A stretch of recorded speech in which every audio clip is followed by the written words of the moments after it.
Xin chào các bạn. Hôm nay bây giờ là Khôi chuẩn bị vô phòng bác sĩ Sương để băng bột cái tay bị gãy của Khôi.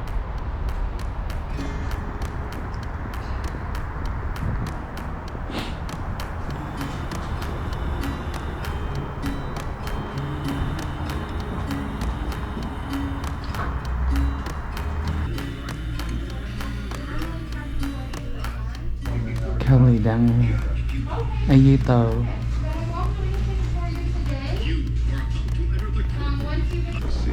Có tài.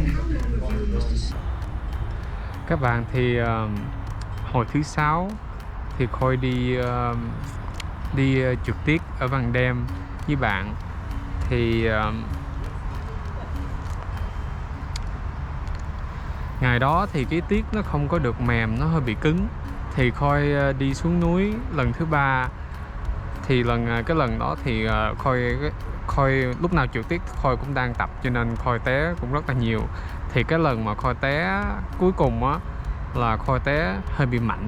Thì Khôi cũng không biết nữa, Khôi lấy cái tay Khôi đỡ. Thì hồi mà Khôi đỡ cái tay á thì Khôi nghe cái khắc, cái Khôi rất là đau. Lúc đó Khôi ngồi rất là lâu để cho nó bớt cái đau. Cái hồi bớt đau rồi thì Khôi từ từ Khôi chợt xuống núi. Thì hồi chợt xuống núi thì bạn Khôi mới nói là ok, bây giờ mình phải đi lại tới cái chỗ giống như chỗ cứu thương. Thì tới chỗ cứu thương thì nó coi cái tay Khôi tháo cái bao tay ra, với lại ấy cái áo lạnh lên á, thì thấy là nó có vết sưng rất là lớn. Thì cái anh cứu thương nó nói là thì bây giờ tối rồi thì sáng ngày mai thì đi lại urgent care. Thì nếu mà đau thì uống thuốc ibuprofen là Advil á để cho bớt đau. Thì tối hôm đó cái sau khi thì các bạn biết mới bị tai nạn thì mình không thấy đau nhiều lắm, nhưng mà sau khi mấy tiếng sau thì nó rất là đau. Thì tối Khôi đắp đá, nhưng mà nếu mà bị gãy xương á thì đắp đá rất là đau. Thì tới đó hồi lúc đó Khôi chưa biết là mình bị gãy xương. Thì qua ngày hôm sau Khôi cũng lái xe được. Khôi lái xe về tới nhà Senegal thì Kelly dẫn đi tới urgent care. Thì ở đây urgent care là giống như nhà cứu thương, nhưng mà thay vì bệnh viện cứu thương thì rất là đông. Tại vì bây giờ bị Covid thì Khôi cũng không muốn vô bệnh viện cứu thương. Thì cái urgent care này là nó giống như cái phòng mạch nhỏ trước khi mình vô cứu thương. Thì tới đó thì nó chụp hình x-ray cho Khôi, thì nó nói là cái xương của Khôi bị bể. Thì muốn đi bác sĩ xương khoa về xương á, thì Khôi phải có cái có tờ giấy giới thiệu từ bác sĩ chánh của Khôi. Thì sau đó lại tới bị bác sĩ chánh của Khôi á. So when we go to the primary doctor, what happened? I don't know if I want to go over all of that again. It might stress me out. Anyway, bác sĩ chánh của Khôi thì mình bị gãy xương, mình cần gặp bác sĩ liền. Nhưng mà cái văn phòng bác sĩ chánh á, thì lúc đó là thứ Bảy.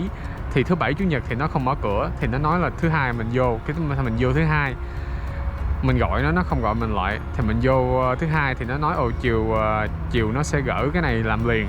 Nhưng mà Khôi đợi tới chiều thứ Hai không có thấy gì hết. Cái Kelly đi vô phòng bác sĩ.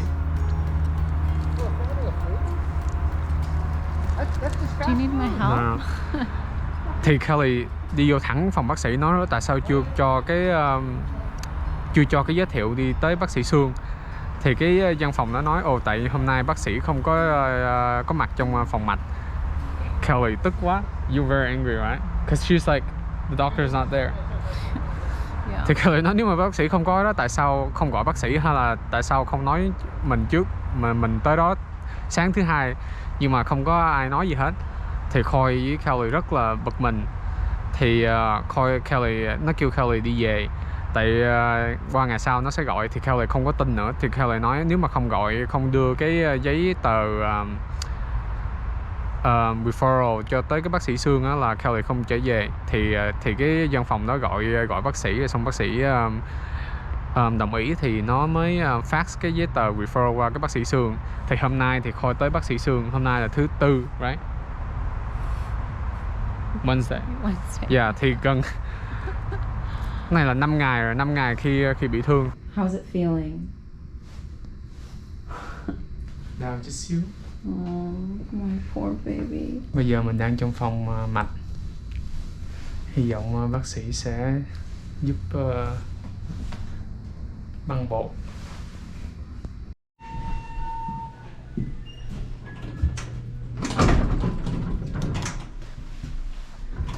So what happened? Thì bác sĩ nói là khoan băng bột, bác sĩ phải order đi chụp phần MRI để coi coi nó có bị thương cái gì khác nữa không, để cho bác sĩ biết bác sĩ mới trị được. Tại vì có chụp X-ray nhưng mà X-ray chỉ có chụp xương thôi, còn cái này là chụp MRI thì thấy mấy cái gân, mấy cái thịt, mấy cái mạch.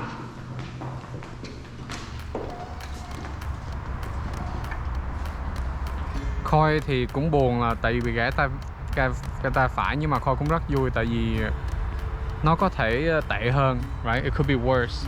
It could be worse. Right? I could have broken my head or my neck. I don't like to think about that. Yeah. Nhưng mà Khôi có may là Khôi có đeo nón bảo hiểm cho nên cái đầu của Khôi cũng có bị đập nhưng mà không có bị gì tại vì có nón bảo hiểm. Với lại có cái tay này trống cho nên bị gãy tay này. Thì các bạn nhớ đội nón bảo hiểm khi làm mấy cái khi đi trượt tuyết hay là đi lái xe hai bánh. Tại vì bị tai nạn đầu thì còn rất là tệ hơn bị gãy tay. She did say when she looked at your X-ray that the crack is pretty small. Maybe you already said that, but that's good, right? So we just hope for no deeper injury. Yeah, thì bác sĩ coi cái X-ray thì thấy cái lằn nứt thì rất là nhỏ. Thì Khôi nghe cái đó thì Khôi cũng vui. Nhưng mà bác sĩ muốn chụp phần MRI để coi có bị cái gì khác nữa không. Tại vì bị ngay cái tay thì rất là phức tạp. Thì các bạn bên đây bác sĩ với lại bảo hiểm sức khỏe rất là dài dòng. Mình cái gì mình cũng phải xin chờ đợi rất là lâu. Tại vì phòng mạch nào chỗ nào cũng rất là đông. Cho nên Khôi cũng rất là xui. Tại vì bây giờ là cũng gần Tết rồi mà bị gãy tay, thì gãy tay mặt đó cho nên không có làm được cái gì hết. Thì có Kelly giúp Khôi làm các việc. You've been helping me with my right hand. Yeah. Do my best. So Kelly's been Kelly mấy bữa nay nấu ăn cho Khôi uống thuốc. Và thì cái tay Khôi bên phải cũng không được dùng computer để chỉnh sửa gì nữa. Và getting your toothpaste. Yeah. Giống như ấy kem đánh răng lên bàn chải của Khôi.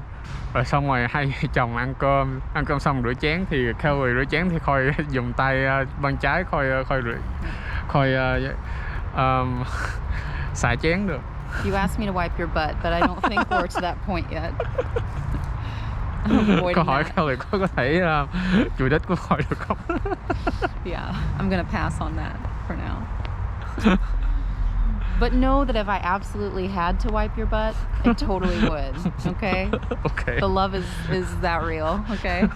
Well, good thing I didn't break both of my hands. Yeah, please try not to.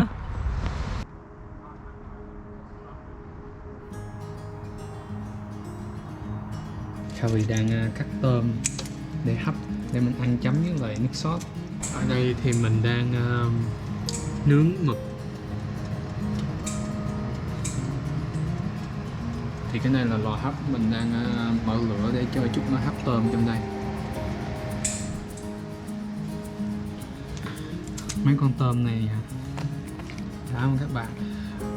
Cái này tiếp một cái mình không thể mua tôm tươi được, cái này thì nó đã đông đá rồi. Còn ở bên đây thì Khôi mua thịt bò ăn giống như Chipotle, còn ở đây là mình mua thịt heo để làm thịt kho cho Tết. Đây là xương, còn là thịt nạc, có mỡ trong đây, có da nè, mình cắt ra mình kho. Em thấy anh gãy tay như thế nào? What do you think about me having a broken arm? What is your reaction? I just feel really sad that you're hurting, and I wish I could take the pain away. I think you've been taking care of me really well. But I don't really know much about broken bones, you know. Yeah. So I don't know what to do. Yeah. Just doing my best. Khôi thấy thương Kelly tại vì Khôi bị gãy tay cho nên Kelly phải làm nhiều công việc hơn, cực Kelly hơn, right? You have to work more because my arm's broken.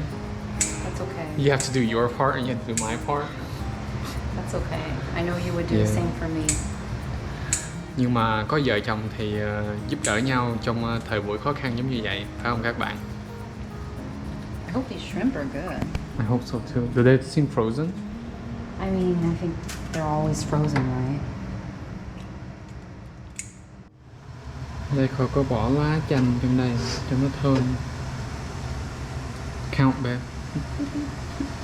1, 2, 3, 4, 5, 6, 7, 8, 9, 10, 12. 11. 11. Mời các bạn ăn, đây là mình có mua sashimi là cá cắt sẵn. Thì ở đây mình có cơm, ở đây thì mình có lá mè mình cuốn với lại sashimi ăn với cơm. Ở đây thì gừng, và đây là trứng cá.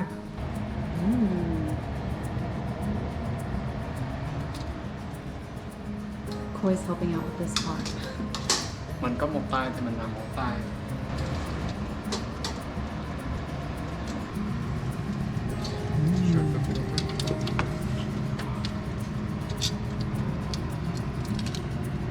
Thôi đang cắt mực.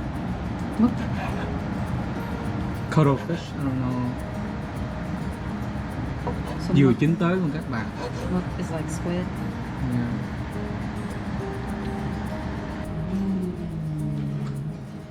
Wow.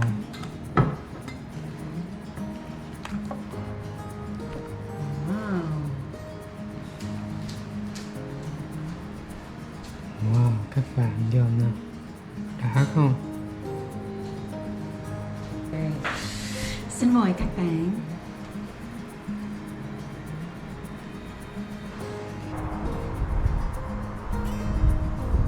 Năm mới. Năm mới. Chúc các ông bà, cô chú, anh chị, em sức khỏe dồi dào, vạn sự như ý, và làm ăn phát tài.